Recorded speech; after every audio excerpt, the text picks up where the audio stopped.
started. There we go. I didn't let any of the AI in today, so we'll see how that goes. This is probably the first time I didn't let AI in. They just kind of clog up our chat, if you noticed, and then like nobody writes anything anymore. So trying out new things all the time. Good morning, Texas, and everybody around Texas. How about that? Um, it is, gosh, wow, we are in June 6th. So we are almost halfway through the year. In fact, everything that's closing now or putting under contracts probably go into July. So we really are in the second half of the year. It's kind of crazy. Who wants to start us off with something positive, a gratitude, a shout out, anything along those lines? Put your hand up. We are all going to wait for you. Oh, and did you see Valencia? You and I, we match. That was cool. I just brought my cup up. Um, Gratitude or something that you want to share this morning. Miss Christy, did I see your hand? Good morning. Good morning. How are you? Very good. Where are you calling in from? Rockwall, Texas. Oh, all right. All right. Share with us. I am grateful for launch, which I started on Monday. Hey, well, welcome to the company. That's exciting. Okay. What'd you think of it? I like it so far. I like having to do all the things in a routine, and yeah, I mean, at the end of the day, which is usually really late, I'm not exhausted because I enjoy it. So I love for that. that. Ben would be so proud to hear you say that. You are absolutely right. When we've got a plan and we've got a North Star that we're going towards, that is not exhausting. You're awesome. So glad you're here, Christy. Thank Love you. it. Miss Elizabeth, good morning. Good morning. I'm grateful for all the people we get to meet through Place. As some of you guys know, I'm doing the 29-0-29 challenge with a bunch of people from Place in August, and we've been training. So it's been really cool getting to know like Julie Youngblood more and Via and Brian and stuff, but also just different partners. I just booked my flights yesterday to go visit Destiny Marshall out in South Dakota. In Wow. July to do, because there's no mountains in Texas, as you guys know. I don't have any mountains to train on. And so she was like, I'll take you to the Black Hills. We're gonna go to Mount Rushmore together. So and talk business. So I get to write off half that trip. So yeah, super excited for the people we get to meet and the places we get to go. Yeah, you know what? When you plug in like that, it becomes fun. Right on, Elizabeth. Yeah, so many people are my friends in this company. Love, including you, Elizabeth. So that's awesome. Mary. Yeah, so I wanted to shout out Joseph Madrid for going under contract on a personal property, his first home. Super excited for him and all the growth that he has been seeing this year in his business and how that's coming to fruition in his personal wealth building journey as well. Woo! I love it. That's such a great shout out. Joseph Madrid and his beautiful wife, Nicole, buying your first home.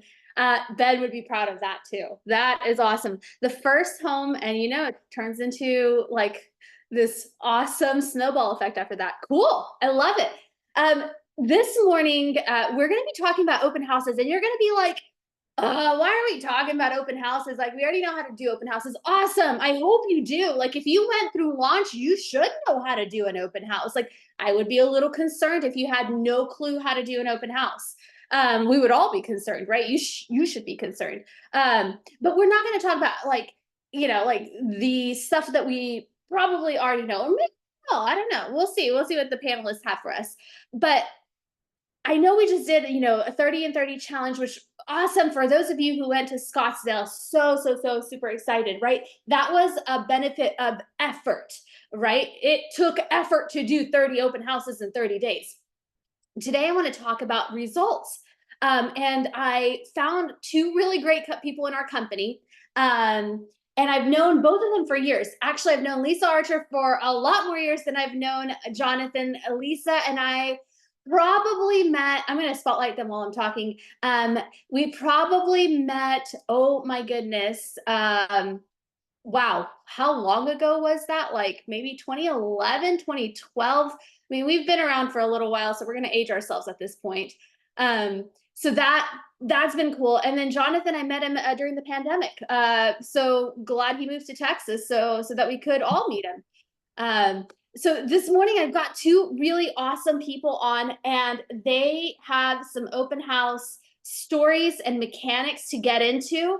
And I think if you're kind of zoning out, and maybe sometimes you do, and by the way, I sometimes zone out in Zoom. So like you are only human, but this would probably be one that I would like. I'd probably get my notes up for this one because I'm going to go fast because we have a lot of content. I'm going to start with Jonathan. Jonathan, we're going to focus on mechanics of his open houses, and Lisa Archer has an awesome process and really great results. So I'm going to go through two separate things. I'm going to start with Jonathan. Jonathan, here's what I know about your business. Jonathan, you're in Austin, Texas. So for those people who need an Austin partner, you are here for them. You've helped 6 clients from open houses, just from open houses this year. It's a little bit over $3 million, $3.2 million in open houses. So what is the mentality of open houses for you? Like, why do you do them? Like, what's going on? Yeah, absolutely. Thanks, Adelina. Big mindset around open houses is the potential just to get in front of, potential buyers and sellers, not just buyers, but buyers and sellers. Gives us the opportunity to show how we can represent a seller, right? The abilities that we have with our own marketing.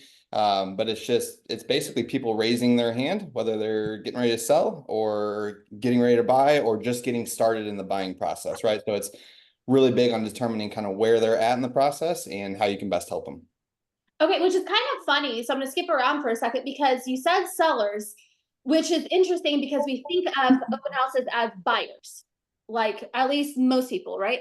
It's Sure. interesting because you are generating like almost 50% sellers that sell with you from these open houses.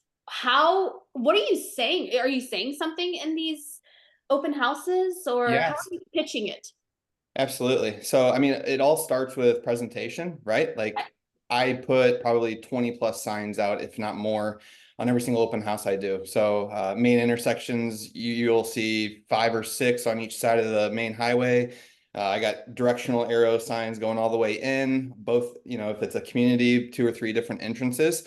Because I really want a seller to be like, wow, who's that agent that's doing that sign? Because, for example, here in Belterra neighborhood, in Austin, an agent will put out 1 sign at the entrance, 1 at a turn, and then 1 in front of the house. And it's just like, that's not going to help drive traffic. So that's kind of the first setup that I'm doing with regards to finding sellers.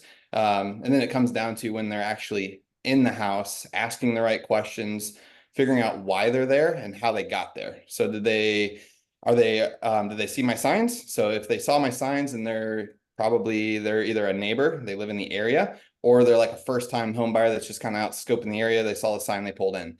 If they tell me, oh, I saw it on realtor.com or Zillow, then that means, okay, cool. They're actively looking for a new property. Most likely they have a property to sell as well. So I want to ask questions about we can probably get into that later, but I want to ask questions about like what kind of property they have, what's their plans? Are they keeping it? Are they selling it? All that good stuff. How long does it take you to put out that many signs? Because like you and I both know, Texas is not a cool weather city. It is hot and humid. Yeah, I typically give 15 minutes, maybe Okay. 20, depending. The night before, sometimes I put it out the night before if it's going to be a real scorcher. But if it's not that bad, then I'll, give myself 15, 20 minutes to get them set up before the open house. Okay, got it. And then how are you choosing these open houses and why are you doing it that way? Like, do you have a mechanism, or are you just like, whatever agent lets me hold it open? Yeah, so it's always from the very beginning, I've always known and been taught that we want a fresh listing, right? So something brand new on market. So when everyone wanted to do open houses, because buyers were just falling from the sky, it was really competitive, right? To find a good open house. It's definitely easier now. Agents are kind of taking their foot off the gas. We're not having 20 people come through or 30 people come through in an open house. We're only having 5 or 10. But so mindset is always fresh listing or a really good price adjustment. My second focus is I used to do open houses all over Austin, right? I'd go an hour north, hour south, hour east, hour west. Now I'm really, both for 2 reasons, saving myself time on commuting. So I'm trying to find stuff that's closer to home. just to minimize on my commute time. Unless it's one of my own listings, then I'll go wherever. But also it really, guys, I think it's super important for us to be like area experts, understand it doesn't necessarily have to be a specific neighborhood. But like, for example, here in South Austin, like I want to know everything I can about Circle C, Meridian, Belterra, Parton, like all the different neighborhoods, because what happens a lot of times is a buyer will come in and we'll start talking, and they'll tell me, oh, we like this area. And so I want to be able to say, well, have you thought about this area? Or, oh, the tax rates are kind of high here. Would you prefer to go over the Hayes County line where the tax rates are a little bit lower? And it just like, it creates these opportunities for conversation, to get, and that's what we're trying to do, right? We're trying to get conversations, especially at an open house in person, to get their brain kind of thinking about, oh, first off, okay, this guy knows the area. He's the kind of agent that I want to work with, and get the idea of like, hey, there's a lot more out there. Let's set up a time to go look, and I'll show you some really cool other options that you maybe hadn't thought of on your own. I love that. I love that. What are you doing like in terms of prep for your open houses? Are you bringing anything to the open houses? Are you doing anything beforehand? Yeah, so a couple things. So like open house setup, at the actual open house, I have a few things. So I always print 2 copies of the full MLS sheet. But what I do is I take a bold Sharpie marker at the top and I say, please do not remove from home. I want them to see that because I want them to see the information, and I want them to like kind of start looking through it while they're there. And I can answer any questions because I know all the information or most of the information. But when I see that they're, ooh, I like, I want to know more about this, I'll be like, hey, you know what, guys, I'd love to send you a copy of that. I'll also print survey, seller's disclosure, 1 copy of each, right? Because it's always easy. Hey, you know what, guys, I'm sorry, that's my only copy. Let me email it to you. I have our flyers, and then I have business card, and then I'll also put out a couple copies of our buyer guide and seller guide. So it just looks like a nice presentation. They can see that, I'm not just a solo agent, I am on a team. So that works really well, especially for sellers. They can see that we have the resources. Yeah, so that's really set up, nothing special. Awesome. And then when you are going through the process of the open house itself, like what is it that you're doing? And as people are coming in, or like what's leading to this success? Like, what does that look like? I would say the first part about it is just try to be as genuine and welcoming as possible. I know some agents, they get everybody signing at the door right away. That's not my style. I feel like it puts just kind of a weird pressure that all of a sudden this guy's got all my information and that's all he's here for. So pretty much I will always try to meet the people at the door, welcome them in, say my name, get their name.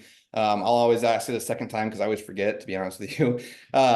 But welcome them in, say, hey, that's when I say, hey, how'd you guys learn about the open house? And they're like, oh, well, we were driving or we saw it on Zillow. I was like, do you guys want me to kind of give you a highlight? I'm sure you've been looking at a couple houses today. Walk them through 4-bed, 3-bath, pool, listed at $799. Say, hey, it's probably one of the best, it is the best price home in the neighborhood, blah, blah, blah. And then say, all right, well, take a look around. When you guys get a chance at the end or midway through, let me know if you have any questions. And then also I would love any feedback. So let them kind of do their thing. I don't want to be like hovering over them the whole time. So let them feel comfortable. I always have music. I have like one of those JBL portable speakers that I always bring with me. I feel like it really helps kind of not make it so stale. It allows just to kind of be more casual. It allows them to kind of talk on their own, right? If it's like, say, a couple or a family, that way they're not feeling like I'm listening to every single word they say. And then when they finish up, that's when I'm really kind of start to, hey, what do you guys think about the house? And kind of try to pick it apart. If they love the house, perfect, let's write an offer. If they don't like the house, I want to know why. And then I want to figure out, like, dig into the LP Mama with regards to, well, what would make it better? What do you really need? What are you missing?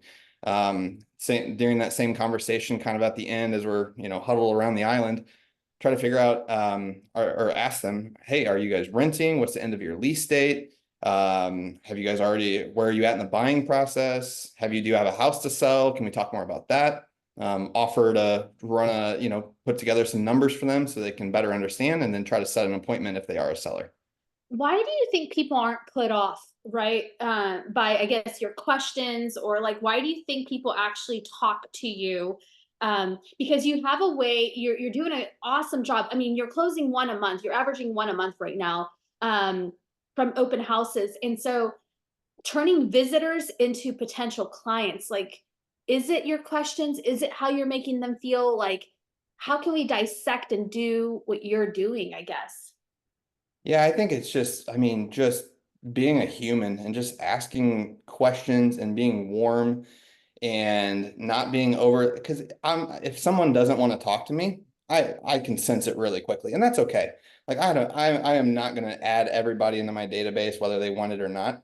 If they have another agent that they're working with and they tell me the agent's name and brokerage, and that's fine, great. I'm not going to step on any toes. But those people that are not committed or just getting started, or you can, I mean, sometimes they'll tell you, hey, yeah, we're just trying to kind of meet the right agent. That makes sense. And so really just asking comfortable questions and bringing value, kind of going back to what I said before with regards to knowing your area, right? Knowing the neighborhoods. A lot of times especially because Austin's a huge transplant city. So we have a lot of people that are just here. They're only exposed to a small area. So we have to be like that area expert with regards to just giving them information. I always have other similar houses in the area, or at least my MLS. Like I'm sure we're all quick enough on the MLS where once I get an idea of what they're looking for, price point, maybe this open house home is too high in their price point. Well, then let's get MLS out and kind of search for some options. And then, hey, you know what? I finished today at 3. You guys want to meet at 3:30 over at this house, and we can go take a look at a couple other options together. What happens if they don't set an appointment with you? Like, what's your follow-up then? Yep. Or does everybody set an appointment with you? No, absolutely Okay, not. all right. Just want to make Yep. sure. So if that doesn't work, I'm getting contact information, obviously. If it's a couple, I'm getting both of their emails and both of their phone numbers. I pitch it as, hey, you guys, I would absolutely love to set up a group chat with you guys. I just feel like one of you gets busy, the other one tends to be the one that's doing the home search. Let's just sit so that we're all on the same page. If it's okay with you, we'll just set up a group chat. And typically they're all, yeah, that makes sense. And then, oh shoot, what was your question, Adelina? No, like, if they don't set an appointment with you, like, what's follow-up gonna look Follow like? up. Yeah. So I mean, before I leave the open house, I'm texting them, thanking them for coming in.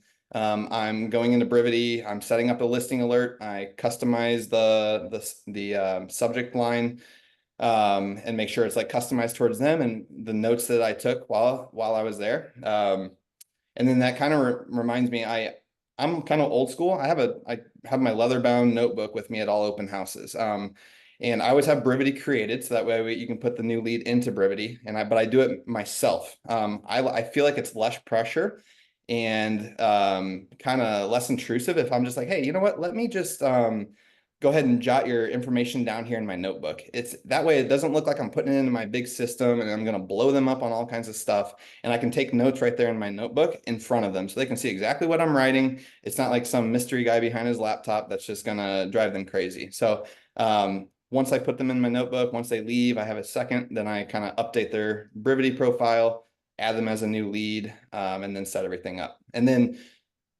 follow up after that is, I'll text them that day. Usually don't get a response. Sometimes I do. If it's Sunday, I usually don't blow anybody up on Sunday.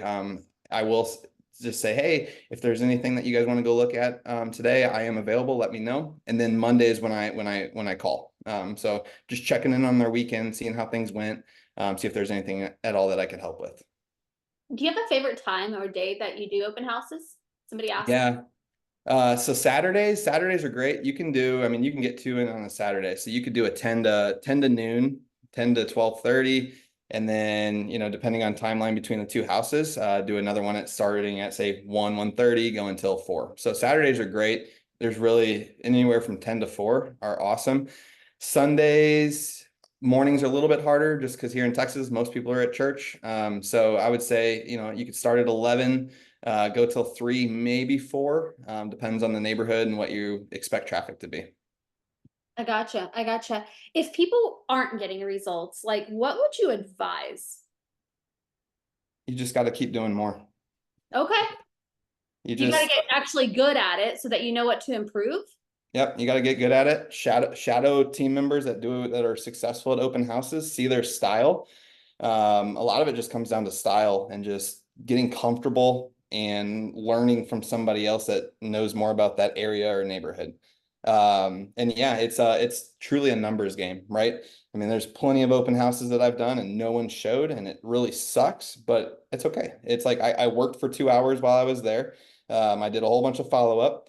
Took some videos, sent it to some clients that I think that might be a good fit for, and then I moved on to the next one. So, diversify is not a bad thing. Have multiple options on a weekend where if one's a total flop, the other one's going to be a success.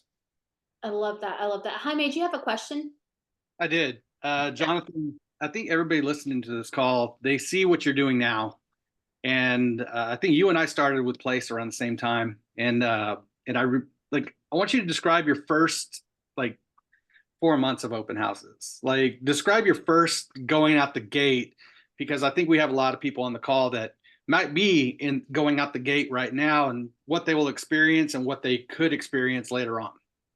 Yeah, I mean, out the gate, I was doing 5 open houses a weekend or a week. So I was probably hitting a Friday afternoon, if not, usually a Friday afternoon, and then 2 on Saturday and 2 on Sunday. And it was a grind, but I added so many buyers that, in my first 2 years that I closed, just because I was adding them into my pipeline. So I would say that's what I would say. Anybody that's looking to really propel their business, especially getting started, during the week, yes, we're working the phones, we're door knocking, but weekends, like, that's your prime time to pick up a whole bunch of buyers and sellers that are out there, right? They're all working 9 to 5, Monday to Friday jobs. Saturday and Sunday, they're out, they're leisure, they're hanging out, and they're going to open houses. So get in front of them. Love that. Cheryl, you have a question? Oh, never mind. Yeah, I wanted to know the traffic on your opens, that our agents are getting a lot of traffic through the door, sometimes 30 some people in an open, and fielding the people as they're coming in. Do you do anything specific with, having people come through one at a time so you're actually being able to have those conversations with them? What are you doing about your busy open houses?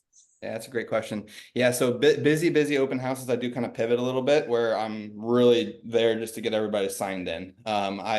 You're just there. You can cherry pick a couple buyers if you want, but you're going to miss out on other people coming through, and they'll try to sneak out the front door before you get them to sign in. So busy open houses, yeah. Use Brivity. Don't worry about notes. Get everybody signed in, and then you follow up after that. Love that. Jonathan, I'm gonna just think about what you want to wrap with. I'm gonna go to Lisa, and then we're gonna wrap with you guys. Lisa Archer.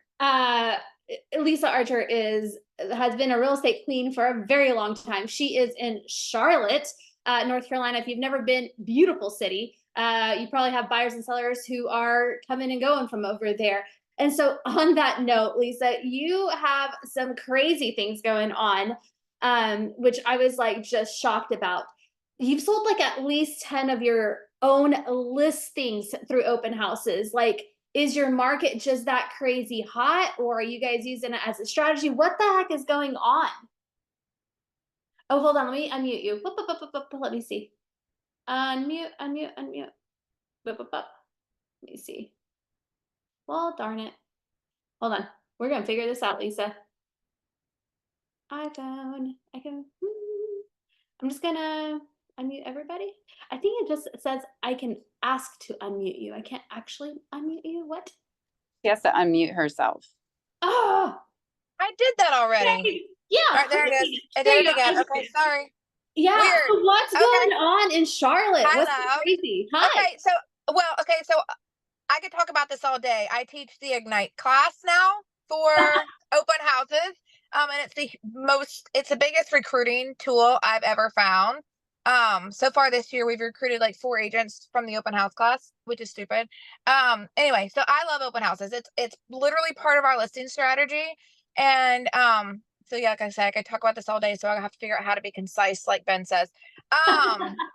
So what's going on? It's just part of our plan. I go into a listing appointment, we talk about what is our process for listing your house. The first absolute thing we do, so whether we go coming soon or we don't, The first thing that we do when we let people in is either a Thursday night or Friday night, depending on which day we're going live. We do a neighbor sneak peek where only the neighbor, we door knock, we send out invitations, we circle dial, and the only people that can come are neighbors either bringing, instead of BYOB, we do a BYON party. So like they can bring their next neighbor, and we just allow them in there. And that's twofold. The first thing is like, we want to meet our next seller, because guess what? Our next seller is in that neighborhood.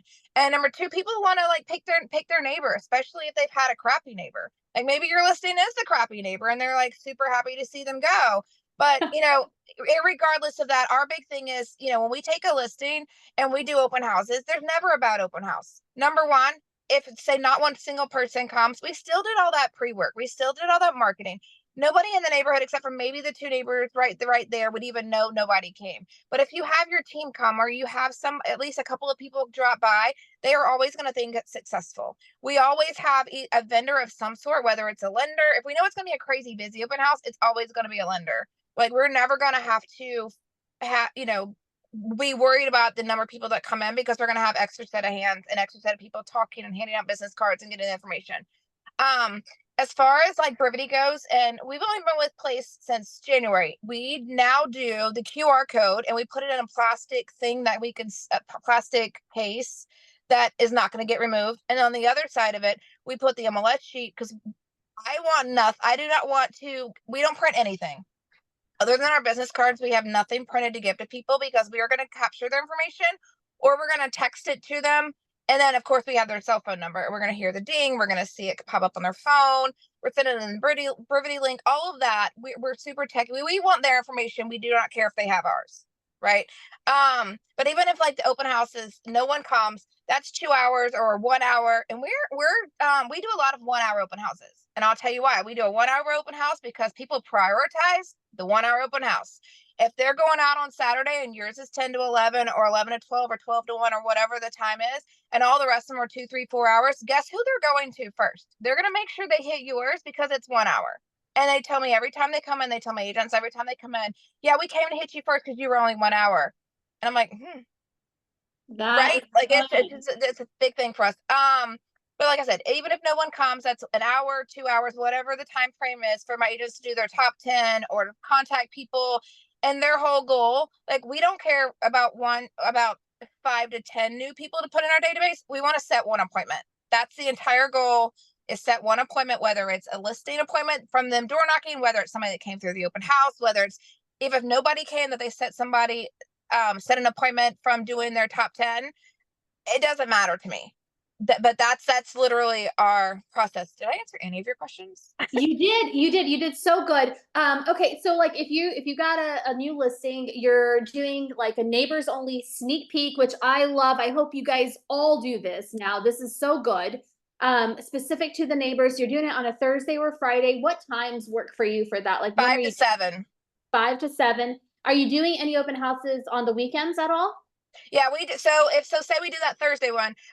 So we do a Thursday sneak peek. Friday we're going to do a Friday 10 to 12, typically like in the morning, because that's like the absolute first time you can go see it. So we want to get the people who are like most jiving to get in there, right? And then we do a Friday 5 to 7, because that is a really good time for us. Friday 5 to 7 is really good, and except for during football season. Like you're not going to compete with high school Friday night lights. It's not going to happen. So but it depends on the area. If it's not a home game, just watch your schedules. Like you and I connect on sports, so like I know what I'm talking about. So like we literally like we just watch our sports schedule. So the same thing with like Saturdays, like when Carolina and Duke is playing basketball on a Saturday, we know we're not doing an open house during that time unless we're doing it with the game on. Like we're just really specific. I mean, our Panthers don't matter, so Sunday it's not a big deal. But we're NASCAR, so like we've got to watch NASCAR. So like we just know, like if we're doing a house that's occupied, we're gonna have the TVs on, we're gonna have sports on 9 times out of 10. If it's vacant, doesn't matter. But yeah, so like we're gonna do open houses. Like on the one, so that one I sent you that we just put on the market that I listed at 400,000, I had 40 plus groups come through. We went under contract with 17 offers at 435. Yo, 435 cash. This is like my big craziest due diligence ever. $100,000 due diligence. That one we had 6 open houses. We had the Thursday, we had 2 on Friday, 2 on Saturday, and then 2 open house on Sunday. Like I had 2 different agents do, somebody different. Everybody picked up buyers. 2 of my agents submitted offers. The rest of them just picked up buyers. And I think people are going to hear that and they're going to think, oh my God, she must be in the hottest market ever. And I actually looked up the trends for all the cities we're in. Charlotte is basically a replica of Dallas right now. So if you're in the Dallas market, you might as well be in Charlotte right now. I just wanted to because sometimes it could work in one market, but it's because the market's so different. It's not that different. So I think you're creating scarcity and you're creating opportunity for people to get in on the front end instead of it sit for 30 days. Right. Well, he said something earlier where he said a big price drop. We're even finding minor price drop. And I don't know if I've got a property that's not moving as fast as it should. And a lot of the stuff in our way out rural areas are not selling as fast as are in Charlotte proper, which is a stark contrast from COVID. Everything in the rural was selling super fast and Charlotte was a little bit slower. But now it's back to normal, so to speak. Anyway, if I have to do a price drop, even like a $2,000 price drop is enough to get 3 or 4 groups through an open house. And all you're looking for is one appointment, one new client. Like don't just like be adamant you want 15 or 20. Like your whole goal is just to get one. Just get one appointment. Like, I think when you go in with the mentality that like the purpose of this open house is to get one appointment, how am I going to get it? Is it going to be through circle prospecting? Is it going to be through door knocking? Is it going to be through the open house itself? Is it going to be the sneak peek with the sellers? What are you guys saying to those sellers who are coming in that day for the sneak peek? Like, what's that conversation sound like for you? So typically the people who are coming, because we don't advertise that one on the MLS, right? It's before the actual showing start. It is live. It is active because in our market it has to be. So it is active, but our showings don't start till the next day, right? So they've either heard from our ISA or our agent on circle prospecting. They have gotten a postcard or they have gotten the door hanger when my agents went and door knocked the neighborhood. So like they were personally invited somehow. So when they come, we just talk about, do you have anybody who you want to be your next neighbor? Or were you just curious about your neighbor's house? Are you curious about what your value's worth? Because then afterwards, guess what I'm also doing? I'm sending the postcard from Brivity. I'm sending it just sold. And I literally said the one I just sent out Tuesday said we got 17 offers for your neighbor's house, which means what? We have 16 more buyers who want to be in your neighborhood. I love that. I love that. When you started doing this, is there anything that you learned in the process? Anything that we probably shouldn't do that you had to learn? Can you save us any time? That one's hard because like I said, like I don't feel like there's ever a bad open house. Okay. Whether nobody comes or not, that my agent is stuck in that property for X amount of time and they get to do their top 10. They get to catch up or they get to set an appointment somewhere else. Like the QR code, like sometimes I'll say this. So like if you do the QR code for the open house, make sure that it works. Make sure that you didn't make an error or there's not like an error on the, technology is great when it works. If it's not, but yeah, just make sure that I would say that would be one. If you wrapped up this whole thing that you guys do, and guys, can I just tell you, I mean, I know we're like slightly over, but like there's still like 80 of you on. I just want to tell you, like, Lisa's doing these on her listings. Her listings that she sent over to me basically range from like 300,000 to like 850,000. So a broad range. It's not like, like $200,000 listings. Like these are really good listings. And she's getting 12 groups, 20 groups, 30 groups, 40 groups through all of the open houses. And they're getting offers, 2 offers, 7 offers, 10 offers, 20 offers, right? Like in a normal market, not a COVID market, a normal market, right? It's very strategic. Is there anything that you would wrap us up on this topic? Like what should we know? And then will you give us your information of how to stay in contact with you, how to reach out to you with referrals for Charlotte? Yeah. So I would say just pick it, market it as early in the week as you can. try the 1 hour open house and tell me I'm wrong. Like, try it, and don't just try it once, like, try it a couple of times. And like I said, when we did 30 and 30, I had 3 agents. 3 of us went to Phoenix and spent 2 days with Ben. Like, 3 of us went. I went. My agents were like, "You're gonna do it?" I'm like, "Why would I not?" There was only 2 of us operators in the room, which was also cool.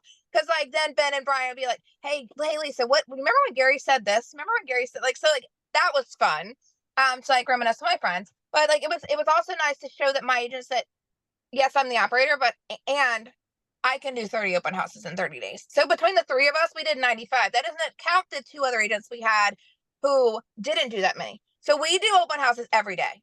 I have told my agents, if you can do your day, like start your day and doing your top 10 in an open house, if we've got a listing that's either convenient or vacant, or the seller will allow, do it. And our whole focus this month is taking 20 new listings. We've already got 6. So the agents can do that. Like, we got real purposeful. The 2 of them, I lead like pods on my team, so like they both have like an accountability group. So they got so stoked, like just even listening to Ben and Brian talk. So like we're guns blazing now. I would say just do it. Try the 1 hour open house and tell me if I'm wrong. You can go ahead and tell me, but I know for a fact I won't be wrong. People will prioritize it, I promise. And then get a hold of me. Simple. Lisa Archer at kw.com. My cell phone 704-965-7435. Or Instagram, Facebook, Lisa Archer. I love that. Okay, I am popping that in. And then Jonathan, what would you leave us with as we're wrapping up like our open house like focus? Yeah, so 2 points that I got that I think I'd want to touch on is open houses allow you to control your price point, guys. So new agents, in our market, you're probably focusing on houses in the say $350 to $500, $1,000 range. Whereas if you're wanting to push your price point up, like myself, I'm trying to stay around my average of say $700,000 sales price. I'm focusing on houses that are in that range, and strategically picking those because those are the type of buyers and transactions that I want to work, and just the price point that I want to know the best. And then the second one, especially for new agents, guys, is super important, is like build value for that listing agent, right? If you're not hosting your own listings, which I host plenty of other agents' listings at different brokerages, right? Not just Keller Williams, but a whole different brokerages. They come to me now and say, hey, I got this new listing hitting the market. I'm not available, or I prefer not to host the open house. Can you do it for me? So build like that network of agents that know that you're going to give them amazing feedback at the end, right? So any buyer's agents that are coming through, you're getting their business card, you're getting their name, you're getting their client's name, you're sending it to that listing agent, and then you're sending them really good feedback at the end saying, hey, I had 13 groups through. Here's some pluses, here's some minuses. Here's some things. I think your pricing is spot on. Just give them good feedback, and they absolutely love it. It's a great insight. And then, especially for agents that are primarily focused on listings, like they don't want to do a weekend open house. Like that's just not their business plan. They're looking for someone to do it, but they want somebody that they know is going to take it seriously and be like their eyes and ears while you're there. I love that. Catalina, can I say one more thing? Yes, I forgot to say that we also cover Myrtle Beach and the beach areas of South Carolina and North Carolina and South Mississippi. Oh, and South Mississippi. Okay, all right. We are on the map in Mississippi. I love it. You know what I love about these two? Ben always says we don't need to learn something new. We need to be reminded of what we already know, which amen. All know how to do open houses. This is just a reminder of like some of the things that like, ooh, I meant to do that. I meant to do this and never really got started, right? And what I love is the typical agent out there in any of your cities, like, number one, if they're taking a listing, they're probably taking like maybe 1 or 2 listings a year, right? And when you're going out there and you're taking your listing and you're doing this much value for your listing, like, can you imagine like in our city right now, we have like 700-800 expireds a month right now. People who did not sell with their first agent. There's a reason for it, right? They didn't hire the right agent first. And then on the other side of it, when they do take a listing, to Jonathan's point, they don't necessarily want to do their own open house, or if they are taking multiple listings, right? If they are a great listing agent, and there's a few of them in our city and in every city, right? And they've got some good listings, they are looking for that person who's going to make them look good, right? Like your job is to make people look good. And when people feel like they look good, they give you business. It's just how the world works. And so I love this. Definitely would love to see, yeah, all the hands. I got something else. Okay, so on that point, so this goes back to I was teaching Ignite last week, and the agents, they're all most of them were new, and I said, well, how are you guys finding agents to let you host the open house? And they're all like, and this is in our KW office, so like, sorry, other agents in my office, they're all saying, well, nobody will let us do them. No, everybody says that that they not that they're hosting themselves, they just won't let them do them. And I went on 2 appointments in the last probably 2 to 3 weeks, and I said, was there anything else that another agent said that they might do? The end of the listing part, like, and that they would do that I didn't mention, and I'll say, what was their open house strategy? And that just popped out one day. What was their open house strategy? You know what? Every single one of them told me if they were interviewing other agents, they told me open houses don't work. They don't do them. That leads me to believe, and I need to know the numbers on this, and Adelina, you could probably pull it with your numbers because you're such a geek on the numbers. Like I love that about you. It's one of my favorite things. How many listings are we taking versus how many open houses are being had on those listings? And I guarantee you the number is less than 10%. I'm telling you, every single, and I was like, whoa, we need to also make sure that we're incorporating a open house strategy on our listing appointments because nobody else is doing it. I love that. Because how do those agents then go back when you ask them to host their open house when they told their seller open houses don't work?